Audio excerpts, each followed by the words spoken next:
Well, good morning, everyone, and welcome to Wombs with a View. I am Sylvia, I'm Jenny.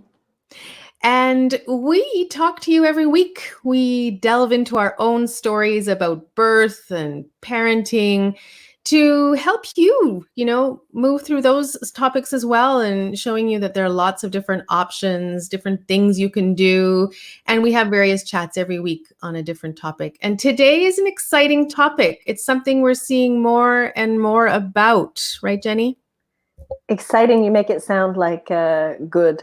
Exciting. An No, interesting topic. an An interesting interesting. topic. Is it Thank even you. interesting? An intense topic, controversial topic? Well, We're maybe that's what talking, yeah, maybe it's exciting. controversial. Yeah. Maybe we're gonna have a big debate. I don't think we will, because I think we're on both I think sides. we're We're on the on, same side yeah. of this Yeah. topic. So inductions. Well, I And just think oh yeah.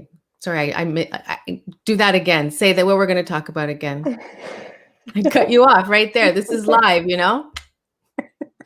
I was just getting inductions. We're going to talk about inductions because chances are that if you haven't had one and you are pregnant, you might have one. I don't actually know what the percentages are, but as Sylvia was just saying, there are so many inductions these days.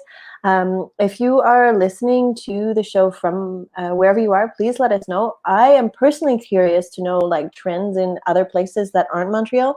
Because definitely from what we see in Montreal, it's very, very common to have like an induction date where the doctor is saying like, okay, on the 23rd, you can be induced, you will be induced, and it's usually not necessary. So today we wanted to talk about, as we do on all the shows, different options, what you can do instead of, okay, today is my induction date. Today, baby will be born. I think some people like that they get a date. It's like planned cesareans. There's a whole part of the population that like that, because it's the not knowing of when I'm going to give birth. They can plan, the planners, if and And some most people are people watching are. and they might be planners. It's the society we live in. We plan every moment of our day. But yeah, we've seen a rise in inductions. And luckily, I mean, in the past, they were happening when women were 37 weeks. And over the years, that I don't know, a ruling or the World Health Organization came about and said, hey, too many babies are being induced too early. And that affects breastfeeding, it affects birth, it affects postpartum. So they moved that date in the States and in Canada to 39 weeks. So when we do talk about induction, now it's often more at 39, unless you do have a severe, health issue, of course. But I've seen that it was a great move. That was a great move, because specifically if you're in the States, you would hear tons of stories, and you still do, about doctors going on holiday and they want to induce you before they leave, right? Oh, you're 37 This is now. my doctor's, my ob-gyns proposition the first time. Mm. My first pregnancy, she was going on vacation, and she was somebody who I didn't even want at my birth. So I was like, Oh, nope, I'm good. And then I did something different, and that's what we'll get to, the different thing you can do than accepting the status date. quo. Yeah, the date. It's, I mean, especially if it's so your doctor can Oh, be there yeah. at your birth. Like, I'm Yeah. good. Whoever shows up instead will be A-okay. And like, I don't even know who caught the baby, to be perfectly honest. And Yeah, we don't it's fine. remember. That's okay. If you're listening and if you have an induction story, let us know. If you have questions about induction, put them in the comments. This is live, and we'll post them on so everyone can see them, and we'll address and answer them as best as we can. As you know, we are both doulas. I am the owner of Rock the Cradle and have a lovely team of birth and postpartum doulas. Jenny is our postpartum doula, and also a yoga teacher, prenatal, postnatal. So we have seen a lot of births. We've seen the before and the during the births. I've seen that more, and then Jenny sees the repercussions of birth, in postpartum period. So what we're going to talk about today, understanding the options. Why is it so common? When are people being induced? What challenges we face with induction. People are worried that the birth might be harder, right? What are some natural ways of inducing? We're going to talk about that. Alternatives, right? It's all about knowing your options, and people don't know that they can say no. We can say no. We do have some control over what happens to us. I like to say a lot of control, but we don't know that we have that. I was not induced, Jenny, and I know you're going to talk about your story. But I have seen births, a couple of hundreds of births, and many inductions in there. And I can say I've seen some really fast inductions, often with second-time parents, and I've seen some really long inductions. And I think those, I would say, I've probably seen more long inductions than fast ones. And that can play on on our birth. It affects our birth stories for sure. How about you? I know you were induced. How about you? I was. It's a funny story. Yeah, my pleasure. So there's we'll talk about different induction methods. And Sylvia and I have done, we did do like a YouTube clip a while back talking about the exact same subject. And we had kind of like, some just feel or seem worse than others, or some ways to induce seem more intense or more medical.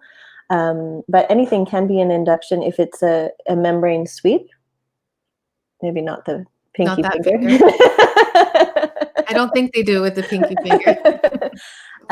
A membrane sweep, it's still an induction, but I always tell people that it's, maybe on the lower end of how intense an induction could be. And then I feel like second from that, which when we were talking the other day, Sylvia doesn't always even consider it an induction. For me, is the rupturing of the membranes. So I was induced at 41 weeks and 5 days, something like this. So Amélie, my daughter, just wasn't ready to come out. Even at that point, she wasn't ready to come out. I went in, and this is something that I always suggest to people, that I suggest to anybody who's listening. This comes under the banner of what you can do differently, is a non-stress test. So if you're approaching the time where the doctors feel like baby is supposed to be born, you're close to, and then going past your due date, instead of accepting point blank the induction date, you can go for the non-stress test. And it's called that an NST because it doesn't show any reason to believe that it stresses the baby out, but they're checking for the amniotic fluid, and they're checking for that the placenta is still viable. They're checking for all of the reasons that usually they're going to want to induce you. They're checking to make sure baby's still okay, and most of the time baby's still okay.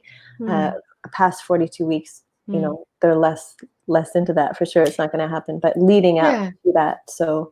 Yeah, we think that's a magical date, right? That 41 weeks, 3 days is you are not allowed to go past. Midwives here in Quebec can go, can legally go to 42 weeks before you're transferred. And some of the doctors, just so you know, you can negotiate more time and get that non-stress test, because it's not a one day you get to that 41 weeks, 3 days and baby is in a bad situation. Not at all. It's just they've done research and they've done studies, and the longer that baby is in, there are more risks. But you have to look at those numbers and see if perhaps a non-stress test is a better. My baby might only need 2 more days. And you can go back for multiple. You can go back for multiple non-stress tests. You go, everything's cool. You go back home. You come back in 3 days, make sure everything's cool again. So I did that, and I guess it was on my second test that actually everything was fine. But then I was at nearly 42 weeks, and they're like, "Oh my God, I can't believe baby's still in there. Everything's fine, but you're not going home." And I could have gone home, right? But at that point, to be perfectly honest with you, it was February. I just wanted the baby to be born. Yeah, I think a lot of people feel that way. I stayed, and they broke the water, so they use a crochet. It looks like a crochet hook. An amnio hook. It doesn't particularly hurt. We usually say to clients and students, you want to, avoid kind of as much of these interferences as you can. It's really nice when you're in labor, and for some of the labor, the sac is still intact. It makes everything a little bit softer. But anyway, they broke the water. That was the way that they chose to do it, probably because I was so far along. And as soon as the water broke, the contractions started rolling really nicely on their own. Like if I hadn't stayed at the hospital then, I probably would have been back in within a matter of hours, if not later that night, the next day. She was then ready to come out. So that it's a very simple induction for me. This is not. So yeah, when I'm cutting you off because not because, but when you said, yeah, Sylvia doesn't think water's breaking is induction. And it's true. Like you say, I was induced, and then I automatically go to medicine. Right. And what a lovely induction you had then by the waters breaking, and that worked. That worked. Yeah, because that's the way less- that many of us go into labor on our own, is Yeah. the water spontaneously breaking. So yeah, I was happy. I was totally happy with the way it went. Yeah, and I think it's true. Induction, I do think my mind just goes to medical induction all the time, but it's true. We want to keep those waters intact. We often I talk about that in all our classes, about not breaking the waters until they break themselves, if you can. And usually we get 5-6 centimeters, I would say, and that's when the proposition for the water breaking usually happens. Oh, we got to move things along. You're like, as well, quick things as are moving 4 along centimeters. fine. Actually, do we need to break the water? No.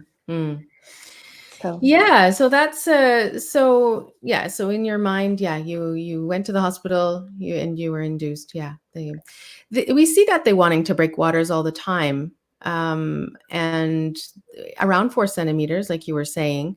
So that happens to a lot of people, and that's where I don't know if it an induction for me. Let's talk about medical induction though. yeah, What does that look like? When you get your actual time and date.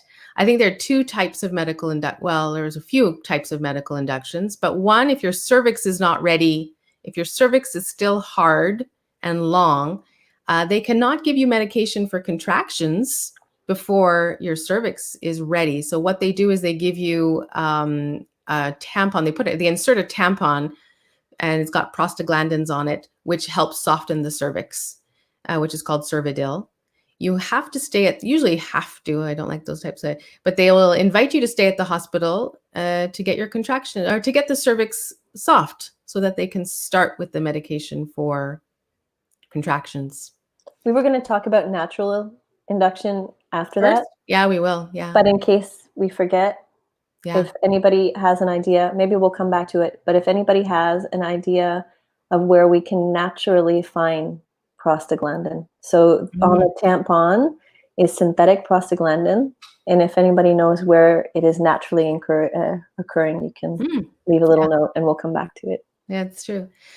Sometimes people's labor starts just with the prostaglandins on the tampon, but sometimes, they usually leave it in 12 hours. And if your cervix has opened and softened and is able to, to move to the next step, then they give you in your IV, they give you some oxytocin, some synthetic oxytocin, which is a hormone that's already in your body. And then they give it to you.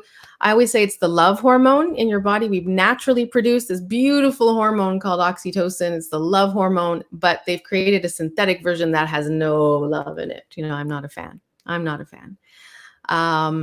am I not a fan? It just kind of messes up with everything that's happening in your body. And I'll say here, Jenny, I'm not a fan of inductions, medical inductions, but I do know that they are necessary in certain cases.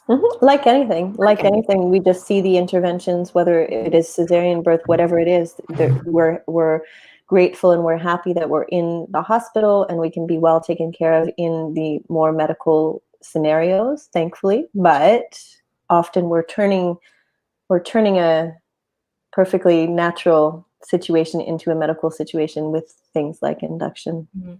And why don't I like it? I find it does make labor harder for our clients, and you get into this, what we call snowball of interventions. So, breaking the water. Oh, well, maybe you were lucky your contractions did start, but sometimes they don't start. And so they will give you that synthetic oxytocin. And at some point I did end up on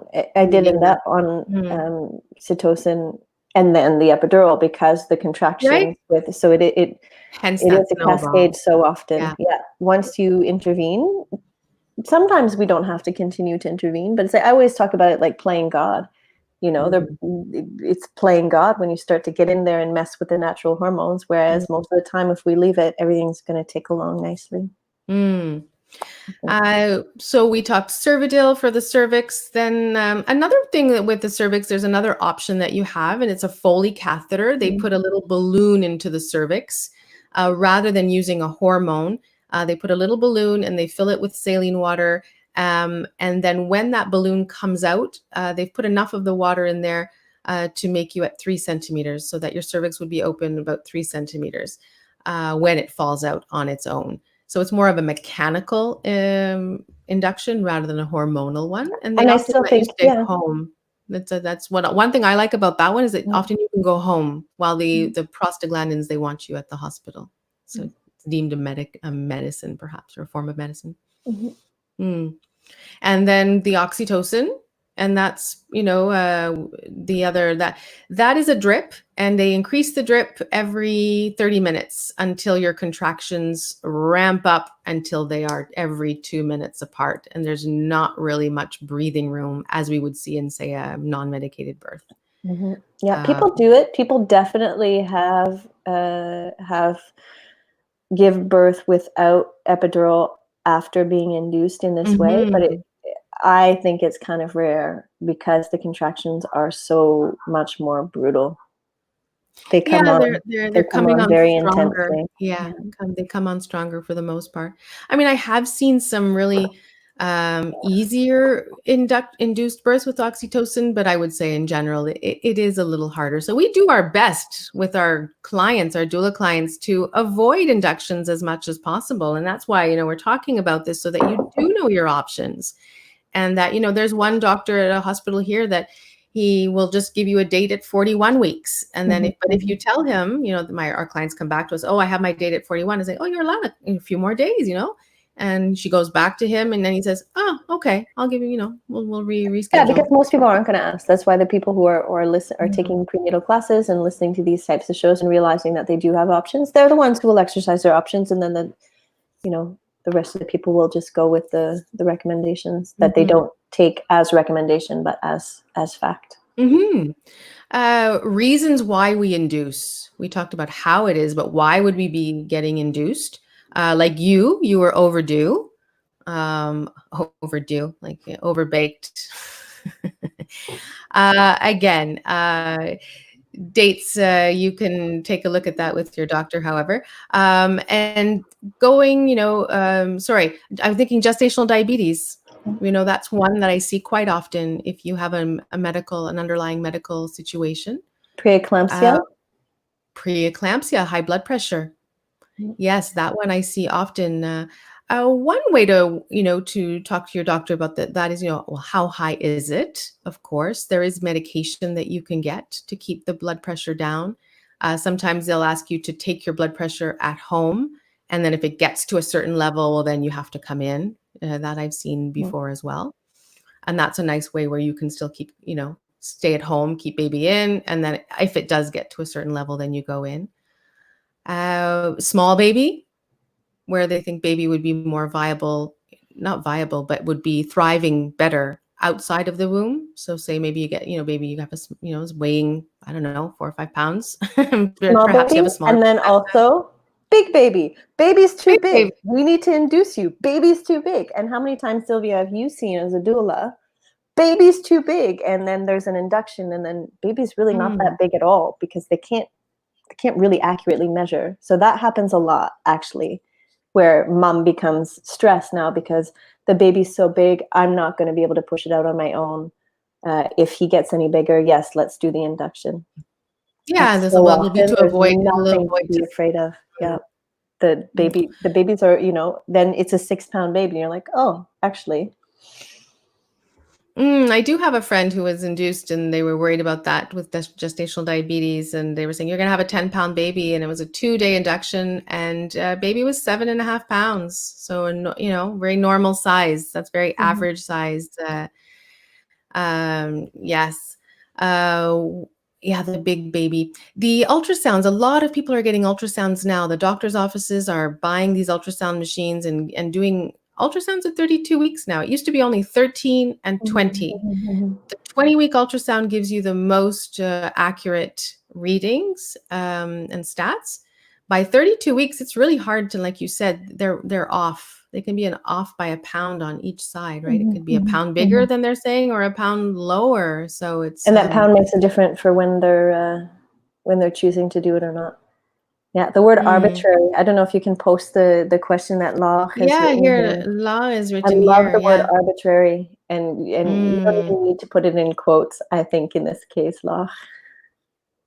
Yeah, she's saying her sister-in-law was induced and felt that they had the wrong due date. Yeah, I'm always saying people, like, if they want to change the date, I'm saying take the later date, because then you can still, have an extra 10 days after that. But if they take it, and by changing it, 5 days before, 3 days before, it is arbitrary law. I know. And then and early inductions, yeah, they'll And induce country you to earlier. country to country too, like in different places in Europe, they like in France, you get an extra week. The way that they Mm. calculate how pregnant you are, you get the extra time. So that's when the arbitrary comes up again, is when countries or provinces are varying, a week, 2 weeks longer.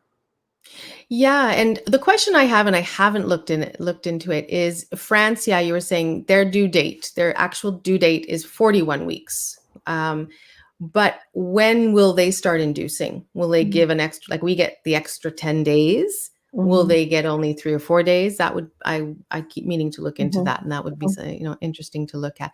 However, we've noticed in our clientele that a lot of first-time parents birth between 40 and 41 weeks. Mhm. Mhm. So these 40-week inductions, no, right? I Mhm. just say, give baby time to cook. Mhm.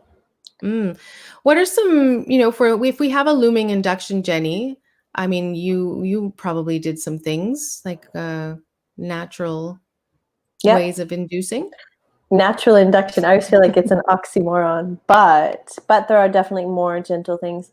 Like even the membrane sweep, it's not, I feel like that still. I went for the membrane sweep both times and it was really Hmm. uncomfortable, but I felt like, especially the second time, because I was induced the first time, I was like, I don't want to be induced. So what can I do? So I did go for the membrane sweep. Explain what that is. Maybe Um, some people don't know what that is. so they unstick, They do a vaginal exam. go ahead.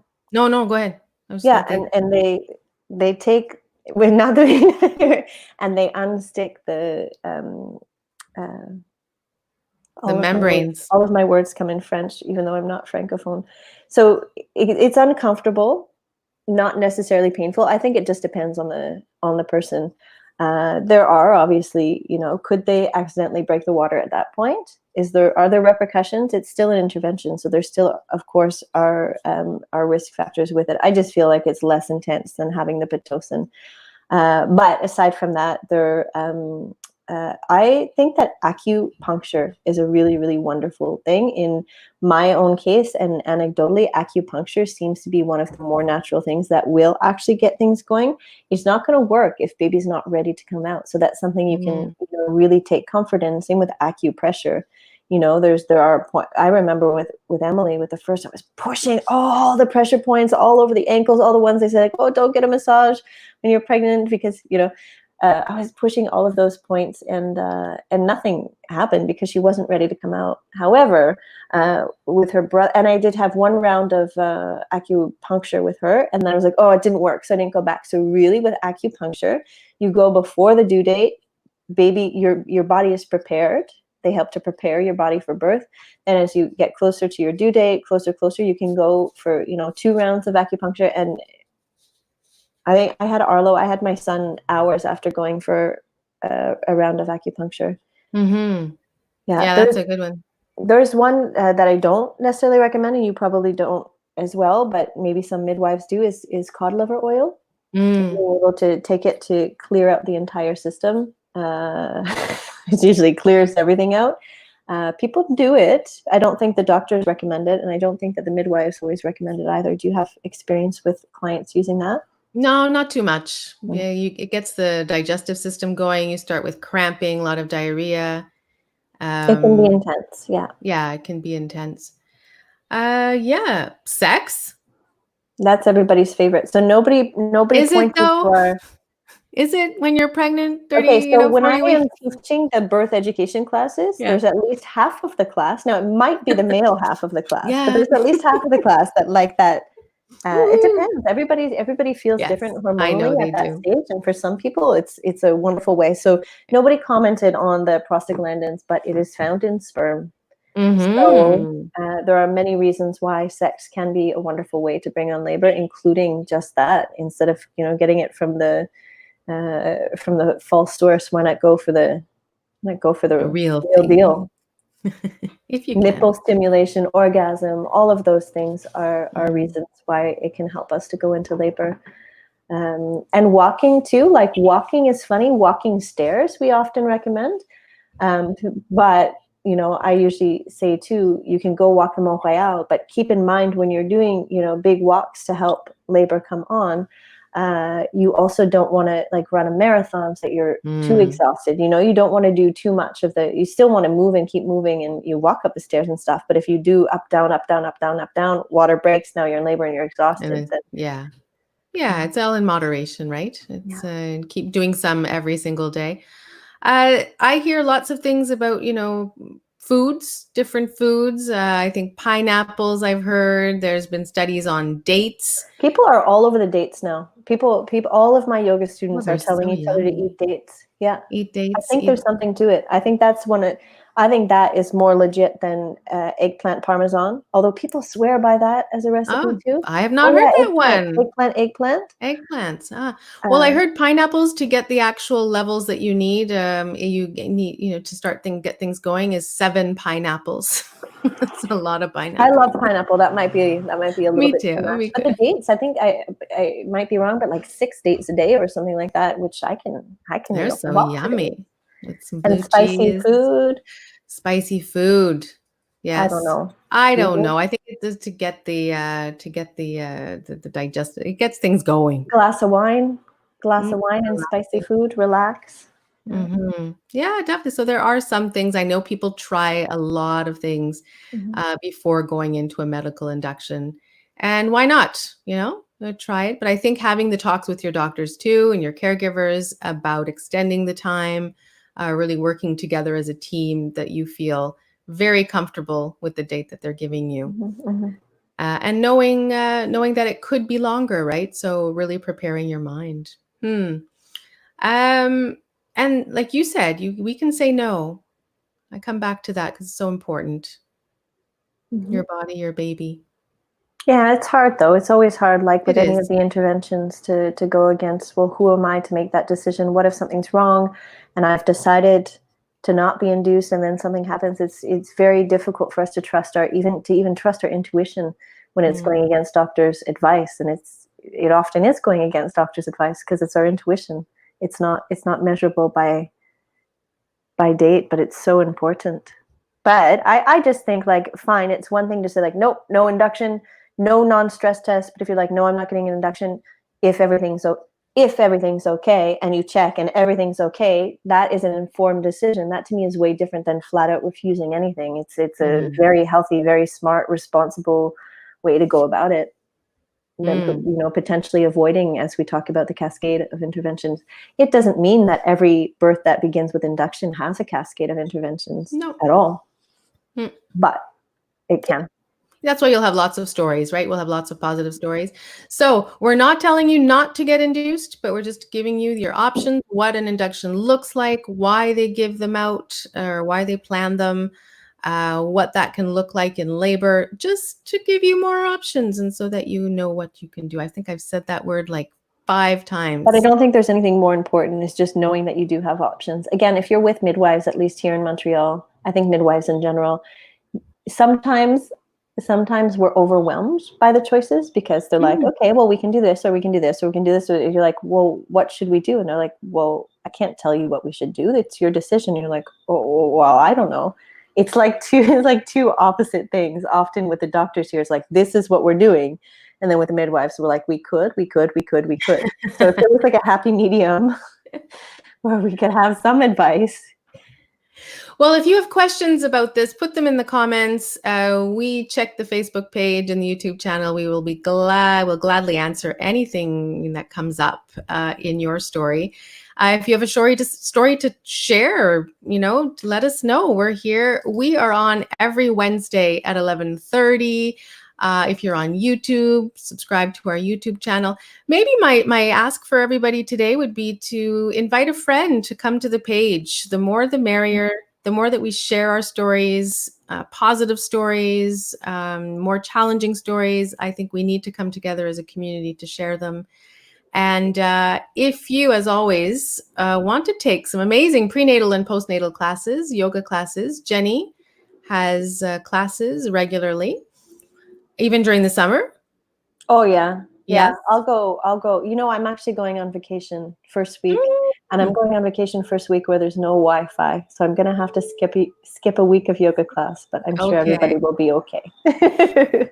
And doulas are back in many of the hospitals, at least locally here in Montreal. So if you are looking for classes, we are still giving those via Zoom, or we have a video series that you can purchase. But our doulas are working now in many of the hospitals. So please give us a call. It would be our pleasure to help you. Thank you so much, Jenny. Thank you. Always a pleasure. That's why I Yes, think I super said fun. exciting at the I beginning. I'm know, we always could talk about excited, anything and we would be excited about it. We have to right? find a subject that's so dark that like we wouldn't get excited talking about No, it. yeah, Or no, not. maybe Let's not. not. We will see you all next week. Thank you Thank so you. much. Bye. Have a wonderful rest of the week. Bye, Sylvia. Bye, everybody.